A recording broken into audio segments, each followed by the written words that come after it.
और चलिए अब आगे बढ़ते हैं, बात करते हैं 2024 के चुनावों से जुड़ी हुई। मुरादाबाद, मेरठ और रामपुर के बाद अब बदायूं में समाजवादी पार्टी के सामने मुश्किल खड़ी हो गई है।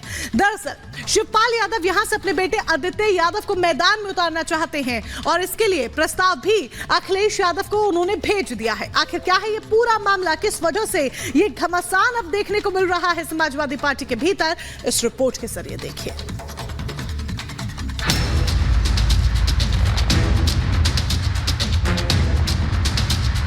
समाजवादी पार्टी के भीतर क्या सब कुछ ठीक चल रहा है? क्या सीटों के बंटवारे को लेकर पार्टी के अंदर खाने घमासान तो नहीं मचा? क्या फिर से चाचा भतीजे में तकरार देखने को मिल सकती है? ये सवाल इसलिए क्योंकि पार्टी को लगातार अपने प्रत्याशी बदलने पड़ रहे हैं। रामपुर से लेकर मेरठ और मुरादाबाद सीट पर सपा ने लोकसभा चुनाव के लिए प्रत्याशी बदले हैं। अब सपा अध्यक्ष अखिलेश यादव को तगड़ा झटका दिया है उनके चाचा शिवपाल ने।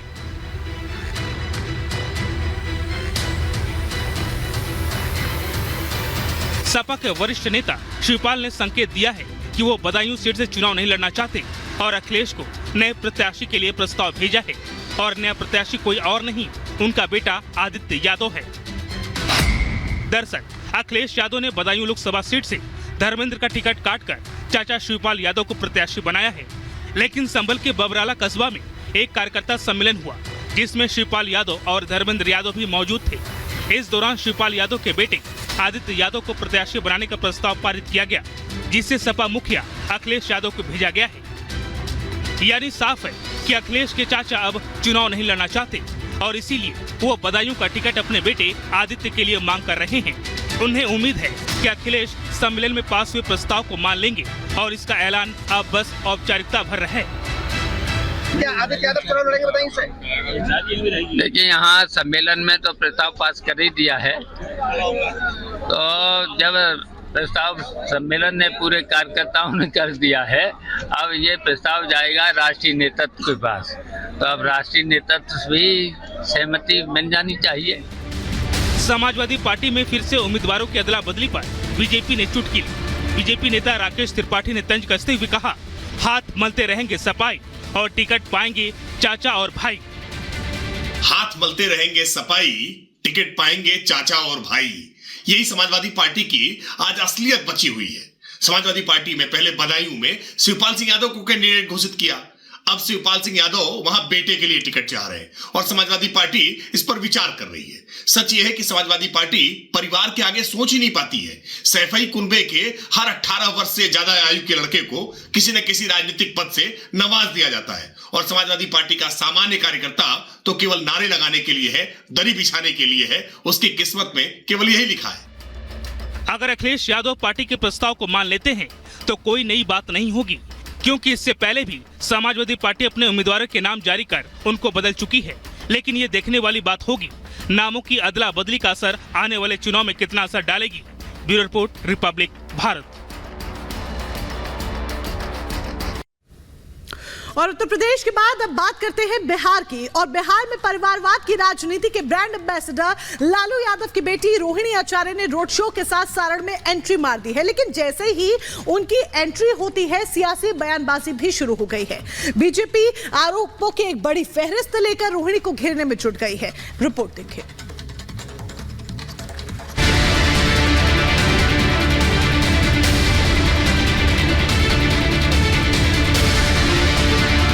सारण के रण में लालू यादव की बिटिया रोहिणी आचार्य उतर चुकी है। रोहिणी ने अपने चुनावी सफर की शुरुआत सारण में रोड शो से की है, जिसमें कार्यकर्ताओं और समर्थकों की भारी भीड़ देखकर वो उत्साहित दिखी। रोहिणी का दावा है कि वो सारण की धरती से जीत का नया इतिहास बनाएगी। लालू जी की विरासत पूरी बिहार की जनता है। मुझे पूरा विश्वास है कि बिहार की जनता लालू जी की विरासत को आगे सदियों तक बढ़ाते रहे। मेरे लिए मेरी जनता लड़ाई कर रही है। क्या लगता है रूडी जी ने क्या ऐसा काम नहीं किया है जो आप आगे चल के यहाँ के क्षेत्र इतना गिना रही है ना? जो योजना मेरे पापा ने दिलवाया था वही योजना है। उसके बाद राजीव प्रताप रूडी अंकल ने क्या नया योजना निकाला है? रोहिणी भले ही जीत को लेकर आश्वस्त दिखाई दे रही हो, बड़े बड़े दावे कर रही हो, लेकिन रोहिणी को शायद इस बात का एहसास नहीं है कि सारण का रण बेहद कठिन साबित होने वाला है, क्योंकि ये वही सीट है जहां की बेटी को बहू बनाकर आरजेडी प्रमुख घर तो लाए, लेकिन बहू को घर छोड़ना पड़ा। और बीजेपी भी इन्हीं आरोपों के घेरे में रोहिणी और आरजेडी प्रमुख लालू यादव को सारण में घेर रही है। इतना ही नहीं, बीजेपी रोहिणी के बिहारी होने पर भी सवाल खड़े कर रही है। बीजेपी का आरोप है कि परिवारवाद की बैसाखी के सहारे सत्ता के गलियारे में घुसने की मंशा लिए रोहिणी भले ही सारण आ गई हो, लेकिन सच यही है कि वो बहू बनकर सिंगापुर जा चुकी है। ऐसे में अब बिहार की जनता को ये तय करना है कि वो सही में बिहारी है या नहीं। आप सिंगापुर से यहाँ रहने आ गई हैं वापस, यहाँ पर रहेंगी?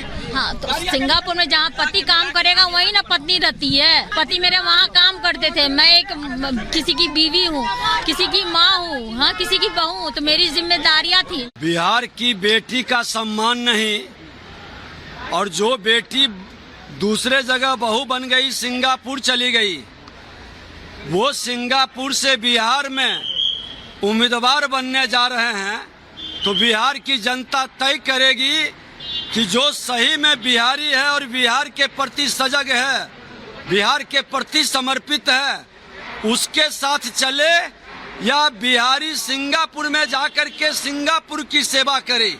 ये निर्णय बिहार की जनता लेगी। राजनीति के रण में उतरी रोहिणी पर यह हमला पहली बार नहीं है, बल्कि जब से आरजेडी ने उन्हें सारण सीट से लोकसभा प्रत्याशी बनाया है, तभी से वो बीजेपी नेताओं के निशाने पर है। बीजेपी ने तो आरजेडी के रोहिणी आचार्य को टिकट दिए जाने के फैसले को किडनी डोनेशन से जोड़ते हुए डील करार दे दिया था। दरअसल किडनी की समस्या से जूझ रहे आरजेडी प्रमुख लालू यादव को उनकी बेटी रोहिणी आचार्य ने 2022 में अपनी किडनी दान कर दी थी, और अब लालू यादव ने अपनी बेटी को लोकसभा का टिकट दे दिया है। लेकिन अब जब चुनाव करीब है, तो रोहिणी सारण सीट पर प्रचार के लिए जमीन पर उतर गई है, तो बीजेपी ने एक बार फिर से उन्हें घेरना शुरू कर दिया है। लालू जी का परिचय ही है परिवारवाद। हम लोग ये चिंतित हैं कि लालू जी ने 2 बेटा 2 बेटी को तो उतार दिया, हमारी 5 बहनें बच गई है, उनको कब उतारते हैं ये तो बताएं। सिर्फ कहने के लिए नहीं, बट मैं मानता हूँ मेरा भी एक MY समीकरण है महिलाओं और युवाओं का। मैं मानता हूँ, मैं जात पात धर्म मज़हब में मैं विश्वास नहीं रखता, बट मैं मानता हूँ कि युवा अपने में एक जाति है, महिला अपने में एक जाति है। मेरे प्रधानमंत्री भी इसका जिक्र करते हैं, वो किसानों को एक जाति मानते हैं, जात पात से उठकर वो भी सोच रखते हैं। ऐसे में मेरे सोशल मीडिया प्लेटफॉर्म्स पे आप चले जाइए, मेरे हर नाम के आगे युवा बिहारी लिखा हुआ है। तो जब मैं युवा बिहारियों की बात करता हूँ और मैं उनको मैं प्रतिनिधित्व ही नहीं दूँ, उनको मैं मौका ही नहीं दूँ, तो कहीं ना कहीं मैं उनके साथ मैं गलत करूँगा। राजनीति के रण में उतरी रोहिणी को अभी कुछ ही दिन हुए हैं, लेकिन अभी से वो इंडी गठबंधन के बाकी नेताओं की तरह ईवीएम का राग अलापने लगी है। तो वहीं एनडीए के धुरंधर पीएम मोदी की गारंटी और विकास कार्यों के दम पर 400 सीटों के लक्ष्य के साथ जनता के बीच जाने की तैयारी कर रही है। जनता ना डिसाइड करेगी, हम और वो लोग थोड़ी डिसाइड करने वाले। तो ऐसा बात करेगी जैसे पूरा ईवीएम अभी से हैक कर लिए हैं कि 400 पार हो जाएगा, तो जनता जनार्दन ना जिताएगी या हराएगी। पहले भी उनके परिवार के कई सदस्यों ने रोहिणी जी को हराने का प्रयास किया था। मुझे लगता है प्रधानमंत्री जी के नेतृत्व में जिस तरीके से एनडीए गठबंधन मजबूती से आगे बढ़ रहा है, जहां एक तरफ हम लोग नामांकन और तमाम तरीके की चुनावी प्रचार हम लोग शुरू कर चुके हैं, 4 तारीख को प्रधानमंत्री औपचारिक तौर पर चुनाव प्रचार की शुरुआत कर देंगे, तो वहीं महागठबंधन के भीतर सीटों को लेकर, प्रत्याशियों को लेकर तमाम विवाद अभी भी बरकरार हैं। 2024 के लोकसभा चुनाव की बिसात बिछ चुकी है। हर दल अपने फॉर्मूले के सहारे जीत का समीकरण बिठाने में लगे हुए हैं, और इस खेल में जीत उसे ही मिलनी है जो राजनीतिक धर्म का पालन करते हुए अपने सहयोगियों का भी ख्याल रखेगा।